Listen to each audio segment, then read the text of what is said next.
लोकसभा चुनाव हे देशाचं चुनाव आहे. लोकसभा चुनाव देशाचा चुनाव आहे.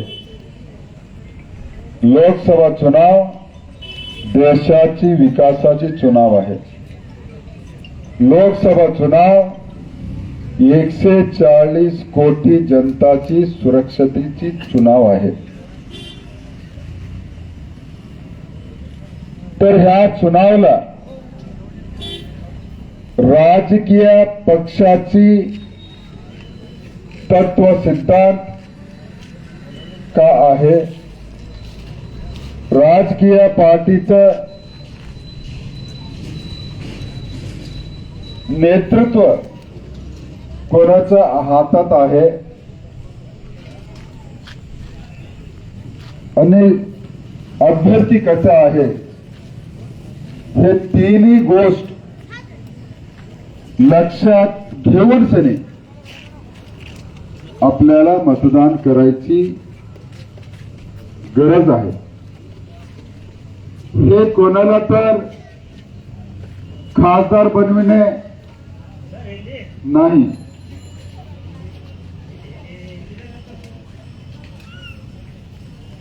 ये चुनाव किसी को संसद बनाने का चुनाव नहीं है. ये चुनाव हम सबका भविष्य निर्माण करने का चुनाव. उस सोच के साथ हमको मतदान करना है.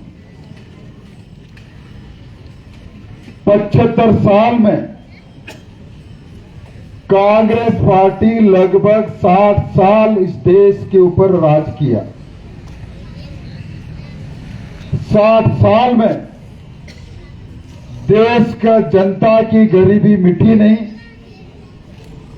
देश का जनता को जो मूलभूत सौकर्य मिलना चाहिए वो नहीं मिला. शिक्षण नहीं मिला, स्वास्थ्य सुविधा नहीं मिली और देश गरीब के नाम से जाना जाता था. इस देश के जनता ने कांग्रेस वालों को 60 साल राज करने के लिए मौका दिया. 60 साल में उन्होंने हर चुनाव को दिशा भूल करना, खोखला वायदा करना, लोगों को गुमराह करना, सत्ता में आना, 5 साल जम के लूटना, फिर चुनाव आया, फिर वही खोखला वायदे, वही खोखले भरोसा, गरीब लोगों को दिशाभूल करना और पैसों के बलबूते के ऊपर पैसे खर्च करके चुनाव केवल उनका स्वार्थ का राजकारण के कारण उन्होंने चुनाव करते गए और सत्ता में आते गए. कभी इस देश के जनता को होशियार होने नहीं दिया. कांग्रेस दलितों के नाम के ऊपर उन्होंने राज किया. आज भी दलितों का स्थिति कैसी है हम सबको पता है. दलितों के नाम के ऊपर राज किया. बाबा साहब आंबेडकर को कितना अगौरव किया, कितना अपमानित किया, आज हर नागरिक को हमको पता है. मुसलमानों के ऊपर राजनीति किया. आज भी मुसलमानों का हालत कितना गरीबी है, खुद मुसलमान भाइयों आप जान के सभी को बता दीजिए. और कांग्रेस दलितों को भयभीत करना, मुसलमानों को भयभीत करना, बीजेपी यदि आया तो आपका संविधान बदल जाएगी. यदि अगर बीजेपी आया तो मुसलमान इस देश में नहीं रहने देंगे. मैं ये दोनों समुदाय के लोगों को मैं विनती करता हूं, पिछले 10 साल से नरेंद्र भाई मोदी जी का सरकार देश में राज कर रहा है. कौन सा मुसलमानों को और कौन सा दलितों को तकलीफ है मुझे बताइए। और हमने कौन सा संविधान का बदलने का हमने प्रयास किया है बता दीजिए। उसके बदले में नरेंद्र भाई मोदी जी पिछले 5 साल जब प्रधानमंत्री बनने जा रहे थे, जो डॉक्टर बाबा साहब अम्बेडकर लिखा हुआ संविधान को उनका सरकार की धर्म ग्रंथ माना और उनका माता उसको टेक के उनके शपथ विधि लिया उन्होंने। और 2004 से 2014 तक कांग्रेस की मनमोहन सिंह, सोनिया गांधी कांग्रेस सरकार, सबको थोड़ा याद करने मैं कोशिश करता हूं। जो ईश्वर खंडे पार्टी का सरकार थी 10 साल केंद्र सरकार में, 10 साल के अंदर 12 लाख करोड़ का लूट करके उन्होंने घोपला करके इस देश का अर्थव्यवस्था को बर्बाद किया था।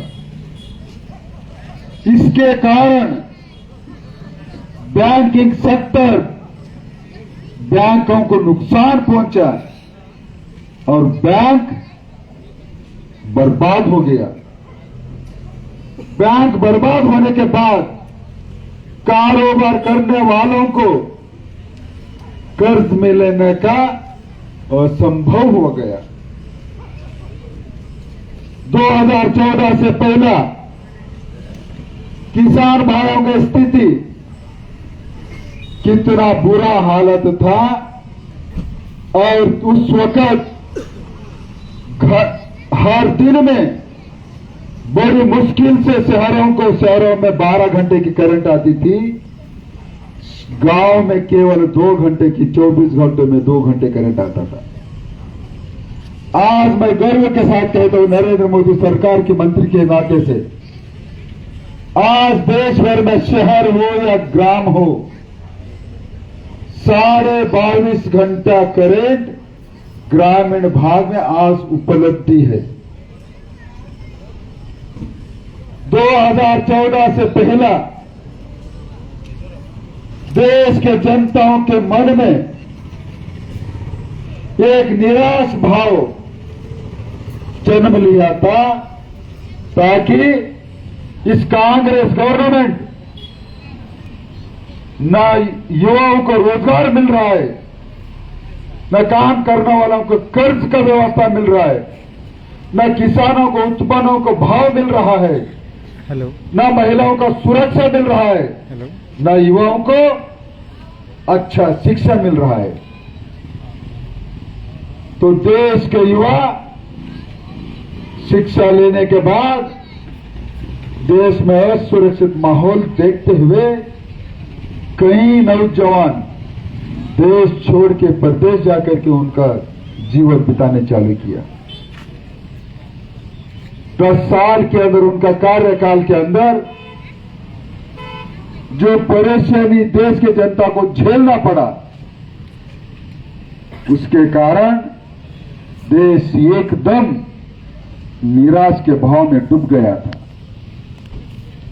तब 12 साल गुजरात में मुख्यमंत्री रहे हुए, गुजरात को मॉडल को देश भर में प्रसिद्ध करने वाले भारतीय जनता पार्टी के प्रधानमंत्री का प्रत्याशी नरेंद्र मोदी जी का जब नाम आया, तब देश में एक संचलन हुआ। देश के जनता के मन में एक आशा भाव की जगाई। तब जाकर के नरेंद्र भाई मोदी जी देश के कोने कोने में 444 सभाएं की, देश के जनता को विश्वास दिया कि मैं देश का जो आज की परिस्थिति है इसको मैं बदल के रख दूंगा।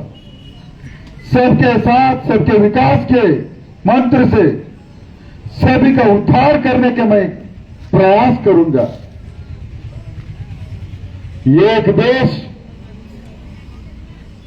एक राष्ट्र, श्रेष्ठ राष्ट्र के नाम से कोई भेदभाव नहीं। सतीश स्टैंड तब जाकर के 125 करोड़ भारतीय जनता मोदी जी के पर विश्वास किया और मोदी जी 30 साल के बाद देश के अंदर पूर्ण बहुमत की भारतीय जनता पार्टी की सरकार की स्थापना हुई।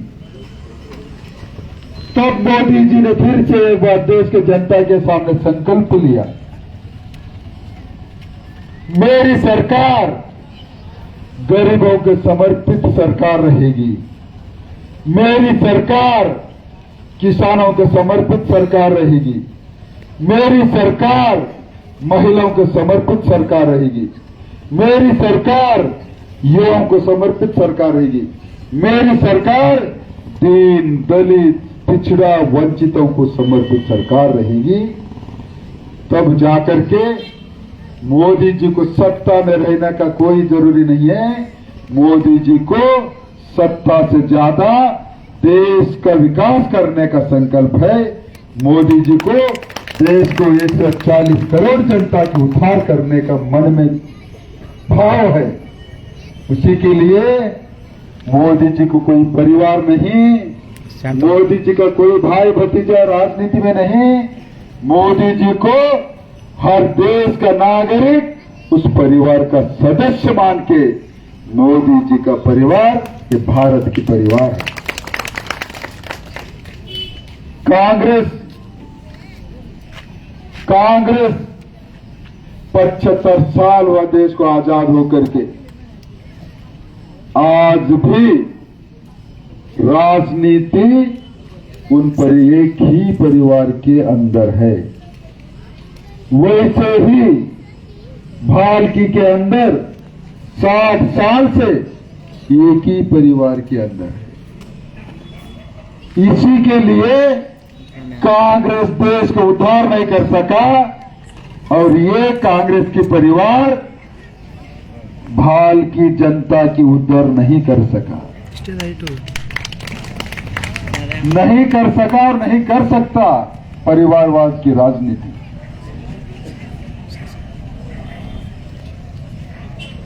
पिछला 10 साल में मोदी जी की सरकार में आज किसानों को करीब हमने 25 योजना दिया है। चंद योजना मैंने गिनता हूं आपके सामने। मनमोहन सिंह की कार्यकाल में कांग्रेस सरकार वालों ने कहते थे मैं किसानों का कर्ज माफ करूंगा। कितना किया कांग्रेस वालों ने? देश भर का 3.5 करोड़ किसानों का 40,000 करोड़ रुपए 10 साल के अंदर किया। ध्यान से सुनना किसान भाइयों, 10 साल में 3.5 करोड़ किसानों का 40,000 करोड़ रुपए माफ किया। 3.5 करोड़ किसानों में ज्यादा से ज्यादा कांग्रेस के एजेंट, कांग्रेस के दलाल, कांग्रेस के कार्यकर्ता, उनका लिए वो कर्ज का माफ किया उन्होंने। लेकिन मोदी जी 2019 से लेकर के 2024 तक 5 साल के अंदर 12 करोड़ किसानों का खाता में हर साल 6,000 रुपए का डालते हुए 2,80,000 करोड़ रुपए केवल और केवल 5 साल में।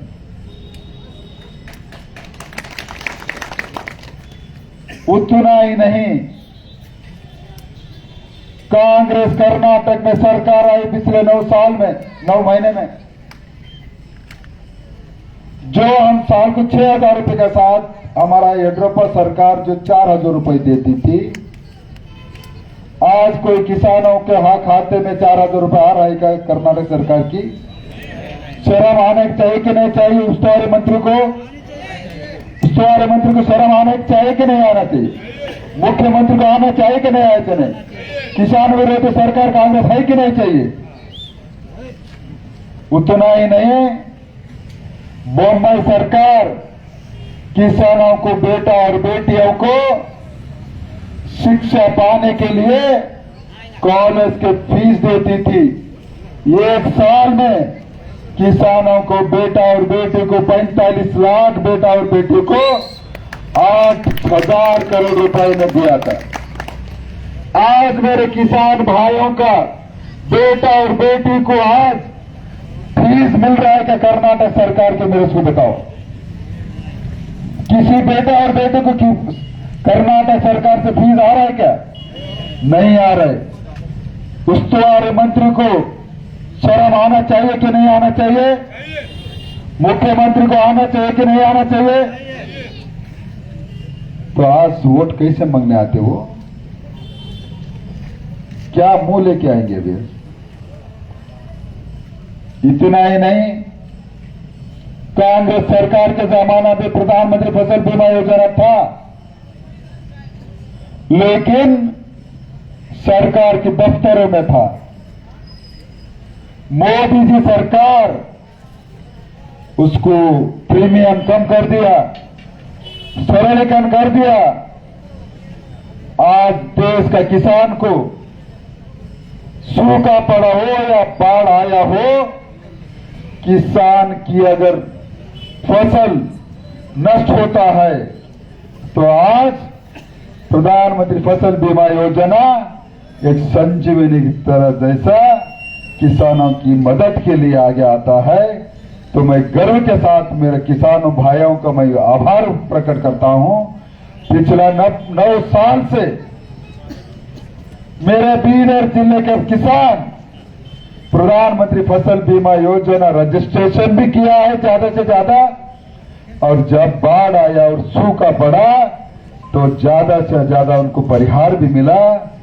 पिछला 8 साल में मेरे बीदर जिले के 2.25 लाख किसानों का खाते में 1200 करोड़ रुपया जमा हो गया, और इस साल का आने वाला 8 से 15 दिन तक आपका खाते में प्रधानमंत्री फसल बीमा योजना की नरेंद्र भाई मोदी जी का पैसा तुम्हारे खाते में जमा हो जाएगा।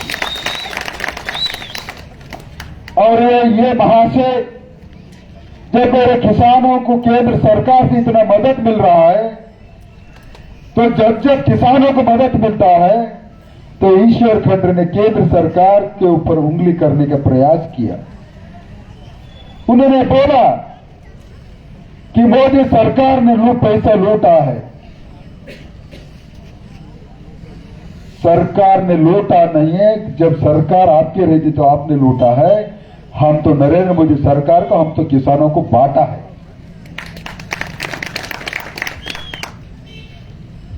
भाई और बहनों, किसान को 25 योजना हमने दिया है। प्रधानमंत्री कृषि सिंचाई योजना हो, प्रधानमंत्री अपना जो उत्पन्न किया हुआ उसका मूल्य वृद्धि करने का हो, एमएसपी देने का काम हो, प्रधानमंत्री का किसान जो ट्रैक्टर और यंत्रणा जो खरीदने के लिए लोन और सब्सिडी दिया हो, ऐसे कई योजना दिया, और सब हम किसान लोग हैं। 2014 से पहला उड़ीद, मूंग, सोयाबीन, तूर, गन्ने का कीमत कितना था आप एक बार याद करिए। आप एक बार याद करिए, 1200 रुपए था सोयाबीन का कीमत, आज 5000 रुपए कीमत है। उड़ीद और मूंग का कीमत 2200 रुपए था, आज 7000 से लेकर के 10,000 है। तूर का कीमत 2800 से 3000 रुपए था, आज तूर का कीमत 8000 से 10,000 है। गन्ने का कीमत 600 रुपए था, आज 2600 रुपए है। अगर कोई कांग्रेस वाला है तो सुन लेना भैया, आपका नेता को जाके कान में बोल देना, साहब आप वोट मांगने मत आइए,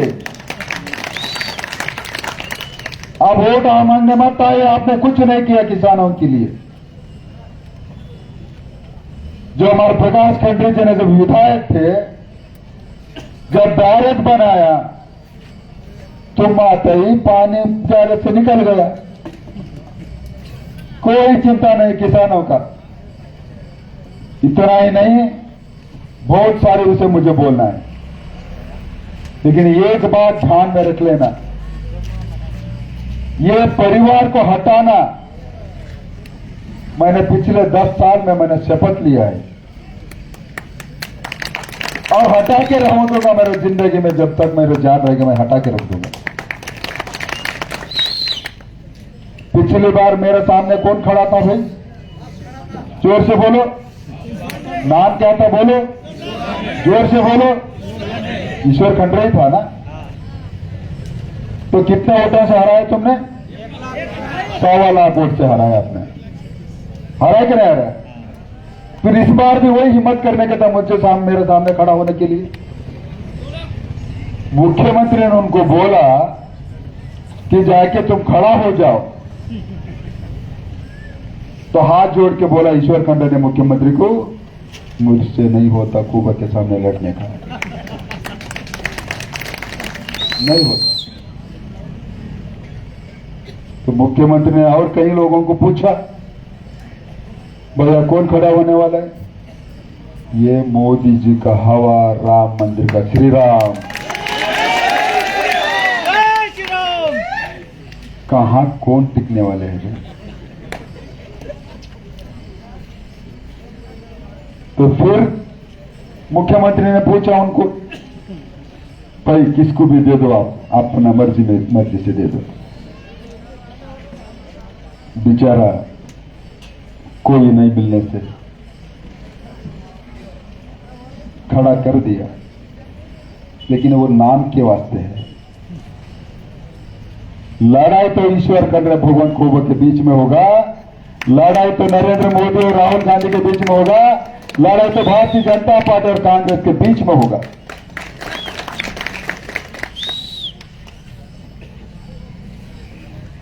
और मैं मेरे 10 साल का हिसाब देकर के 60 साल का हिसाब पूछने आया हूं मैं यहां पर। मेरा 10 साल का हिसाब दे करके 60 साल का हिसाब पूछूंगा उनको। मैं एमपी बनने से पहले इन्होंने 60 साल की राजनीति किया ना जिले के अंदर, किया कि नहीं किया? बाप भाई खुद ये नेशनल हाईवे था, वो भी हुमनाबाद के ऊपर। आज मेरा लोकसभा के अंदर 12 नेशनल हाईवे मैंने मंजूरी किया, 6 बन के रेडी हो गया, 6 की काम चालू रहे।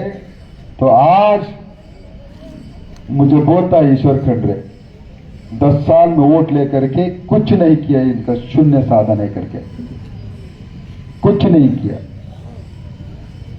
बाबा भगवान ने कान दिया, आंख दिया, मुंह दिया, अच्छे देखने के लिए दिया, अच्छा सुनने के लिए दिया, अच्छा बोलने के लिए दिया। तो मैंने जो रोड बनाया, हर दिन वही रोड के ऊपर 100 स्पीड से भाल के जाकर के घर में तुमने जाता है, जाते कि नहीं जाते? उन्हें भी घूमते उस रोड पर। और बीदर से 13 ट्रेन मैंने किया, बीदर से कलबुर्गी 30 साल से पेंडिंग था रेलवे मार्ग। सिर्फ आपका आशीर्वाद से मैं संसद बनने के बाद 2 साल के अंदर 1650 करोड़ की पूरा किया। और बीदर के इतिहास में पहली बार वो भी दमदार प्रधानमंत्री नरेंद्र भाई मोदी जी को लेकर के बीदर और कलबुर्गी को मैंने लोकार्पण किया। बीदर नांदेड़ नया रेल लाइन की मंजूरी दी, पैसे दिया। महाराष्ट्र सरकार ने 750 करोड़ की पैसे दी। बम्बई सरकार के वक्त मैंने बजट में रखा था, तो ये महाशय की सरकार आई तो उस बजट को उन्होंने हटा दिया। बसवा कल्याण में सिविल सर्विस के लिए एमजे बड़े साहब का विनंती के कारण शिवाजी पार्क के लिए मैंने 10 एकड़ जमीन मैंने मंजूरी करके दी। 10 करोड़ रुपए हमने बैंक में खाते में रखा था। ये ईश्वर खंडरे की दरिद्र कांग्रेस सरकार आई, 10 करोड़ रुपए निकाल के लिया। आज तक एक शब्द नहीं बोलता ईश्वर खंडरे, एक मुंह में से एक शब्द नहीं बोलता उस शिव सृष्टि के लिए। 60 साल का एक हिस्सा मैं मांग रहा हूं इस और खंडरे को। 60 साल में भालकी के अंदर बच्चों को खेल कूद करने के लिए आपने एक स्टेडियम नहीं बन पाया। भालकी के अंदर स्टेडियम है क्या भाई? उठाओ। अरे कांग्रेस वालों ने सुन के पूछ लेना तुम्हारे नेता को, कहे के लिए तुमने 60 साल का राजनीति किया, पूछ लेना, शर्म आना चाहिए।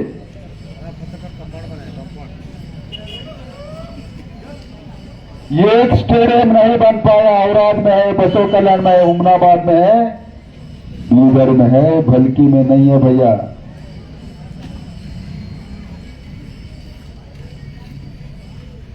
स्टेट का राजनीति किया उन्होंने, स्टेट की राजनीति किया। सिर्फ लोगों को डराना धमकाना, अहंकार की राजनीति किया है। जब 2014 में जब आपका आशीर्वाद से काउंटिंग चल रहा था पहली बार 16 मई को, तो 4 राउंड के अंदर 40,000 मुझे लीड मिला। तब एक पत्रकार आया मेरे पास, सर जीत तो जाएंगे, आप क्या सपना देख रहे इस जिले के विकास के लिए, पूछा। तो मैंने उस पत्रकार को बोला, इस जिले का विकास के लिए अगर कोई कंटक है तो ईश्वर खंडरे का परिवार है, उसके हटा के रख दूंगा करके मैंने शपथ लिया। परिवारवाद की राजनीति को मैं खत्म करूंगा।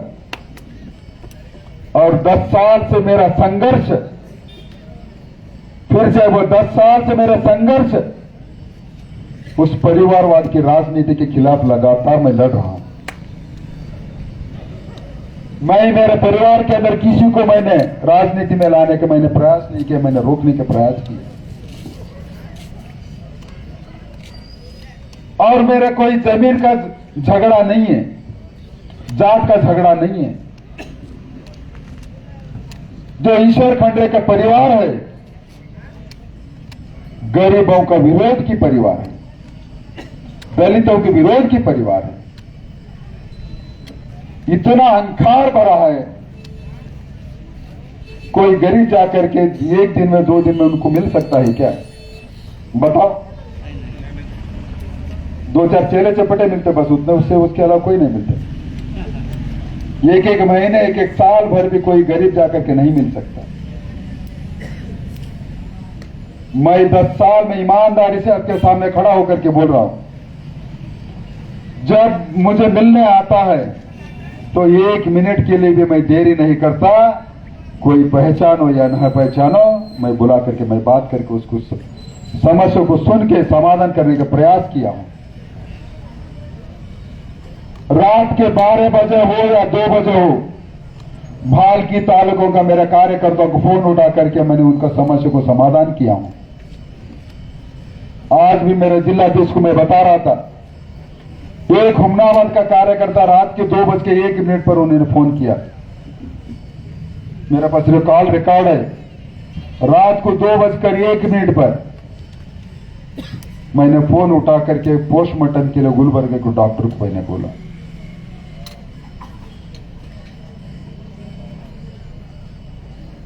तो वैसा चाहिए क्या मेरा जैसे चाहिए आपको? और देश अब की बार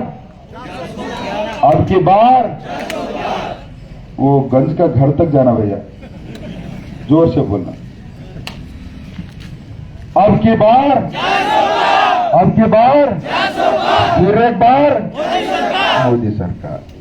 तो मोदी जी को वोट डालने के लिए मुझे यहां पर अभ्यर्थी बनाया। हर वोट मुझे जो डालते हैं वो मोदी जी को जाता है। और इस जिले के अंदर जेल का कंपाउंड वॉल बघितला का बोलतात, देखा क्या आपने? जेल का, जेल से बड़ा कंपाउंड वाला कोई देखा क्या? उससे भी बड़ा, उससे भी चौड़ा, उससे भी मोटा देखा नहीं देखा? कितना हाथ उठा देखेंगे? जेल से भी दुगना चौड़ा और जेल से भी लंबाई दुगना, और हजारों एकड़ को बनाया उन्होंने, 1-2 एकड़ नहीं है, हजारों एकड़ों को। किसका बाप, किसका कौन सा कलर का बोल रहे, कौन सा पत्थर का, काला पत्थर का। किसका बाप का पैसा भाई ये? मेरे किसानों का पैसा, मेरे किसानों का पैसा है, गन्ने का पैसा है या नहीं? जोर से बोलो। 10:30 11 एवरेज आता है तो 8:30 बताता है वो महाशय। तो आज और कल परसों उन्होंने एक प्रेस मीट लिया। इतना झूठ बोलने वाला इंसान इस पृथ्वी के ऊपर कोई है तो ईश्वर खंडरे है।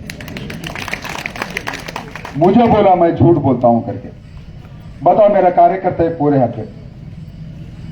प्रकाश जी ने बोला जो मन में है वो सच्चाई बोल देते, खूब आने बोलते। 10 साल में तुम्हारा वोट लेकर के 2 बार मैं संसद बनने के बाद ये कार्यकर्ता की एक भी झूठ नहीं मैंने बोला और आगे भी नहीं बोलूंगा मैं। और किसी को धोखा दिया हुआ एक कार्यकर्ता भी मुझे बोल आके बता दीजिए। तो वो बोलता मुझे सबसे झूठ बोलने वाला भगवंत खुबा है करके, और इतना ही नहीं बोला, एफएम स्टेशन नहीं किया, सीपेड कॉलेज नहीं लाया, और बीदर से बेंगलोर जाने के लिए हवाई जहाज मैंने किया करके बोला। सीपेड कॉलेज यही बल्कि तालुका का हालहल्ली यूनिवर्सिटी के अंदर आज चल रहा है, तो कितना झूठा बोलता है इसके ऊपर आप अंदाजा लगाओ। एफएम स्टेशन आज भी बीदर की जनता एफएम रेडियो सुन रहा है।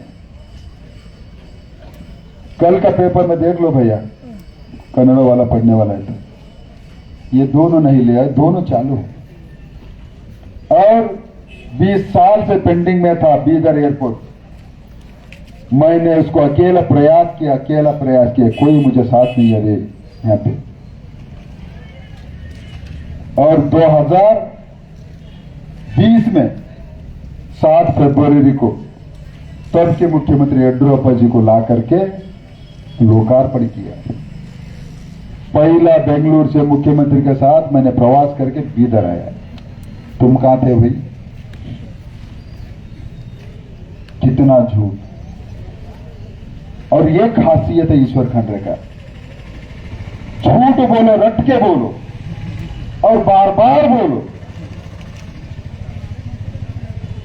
तो इसके लिए देश की जनता मोदी जी को चाह रहा है। फिर से एक बार 400 पार है, फिर एक बार मोदी सरकार है। तो इस क्षेत्र से आपका आशीर्वाद से मुझे आज बीदर जिले का संसद को पहली बार केंद्र के अंदर मंत्री पद मिला है, पहली बार। और मैंने जात के नाम के ऊपर, पैसे के बलबूते के ऊपर मुझे नहीं मिला। ये एक ईमानदार कार्यकर्ता काम कर रहा है इस जिले के अंदर, ईमानदारी से कर रहा है, कर्मठ कार्यकर्ता है। तो पिछले 3 साल से मुख्यमंत्री पद संभालने का मुझे सौभाग्य मिला। तो 3 साल में देश के कोने कोने में मैं प्रवास करके जो मुझे प्रधानमंत्री ने दायित्व दिया जिस डिपार्टमेंट की, उसको न्याय देने का मैंने प्रयास किया।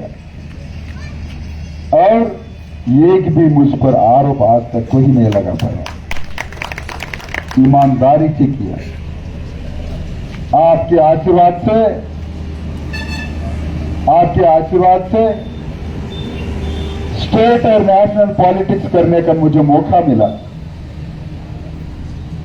फिर से एक बार आप चुन के दीजिए, जो 10 साल में करा उससे ज्यादा आने वाला 5 साल में और ज्यादा करके विकास करके दीजिएगा।